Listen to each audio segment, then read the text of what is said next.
महादेव ने आशीर्वाद दिया, ब्रह्मा के नेत्र सजल हो गए। परंतु ये कैसे संभव होगा? ये बालक आपने ही प्रदान किया है एक ब्राह्मण को, और इसकी आयु केवल 5 वर्ष की आपने बताई थी। महादेव को याद आया, बोले अरे ये तो वो प्रकांड विद्वान एक ब्राह्मण, उनका बालक है क्या? बोले हाँ, ये आपने ही तो दिया है। अब आप इसको चिरंजीवी कैसे बनाएंगे?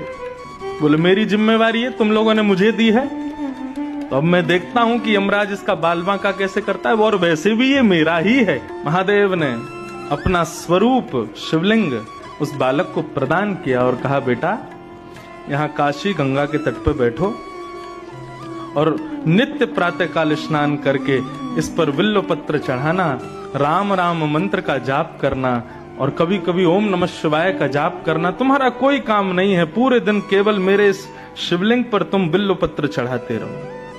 वो बालक नित्य विश्वनाथ की आज्ञा से उस शिवलिंग की पूजा करने लगा।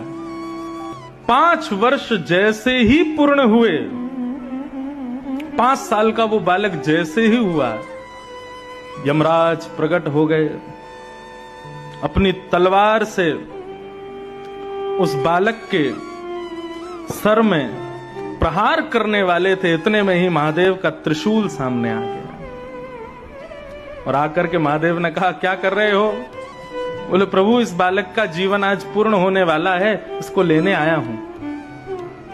बोले आपको कैसे पता इसका 5 साल का जीवन है? बोले क्योंकि ये बालक आपने ही उस ब्राह्मण को दिया था और 5 साल की आयु कह करके दिया था, तो मैं तो आपकी बात की रक्षा करने के लिए इस बालक को लेने आया हूं। 5 साल पूरे हो गए, अब इसके जाने का समय हो गया।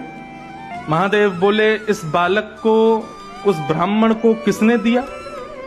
यमराज बोले आपने दिया।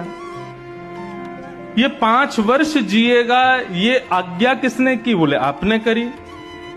तो बोले तो तुम जानते हो शिव का दिन कितना बड़ा होता है? सतयुग त्रेता द्वापर कलयुग, सतयुग त्रेता द्वापर कलयुग, सतयुग त्रेता द्वापर कलयुग जब 71 बार बीत जाते हैं तब एक कल्प पूर्ण होता है। ऐसे अनंत कल्प पूर्ण होते हैं तब ब्रह्मा की एक रात्रि होती है।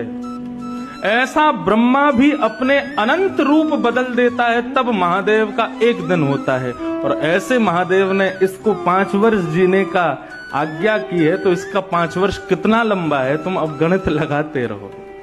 ये सामान्य 5 वर्ष के लिए जीवित नहीं रहेगा, ये महादेव के 5 वर्षों तक जीवित रहेगा। और वही बालक इस काशी में मार्कंडेय ऋषि के नाम से जाने गए, जो आज तक चिरंजीवी है।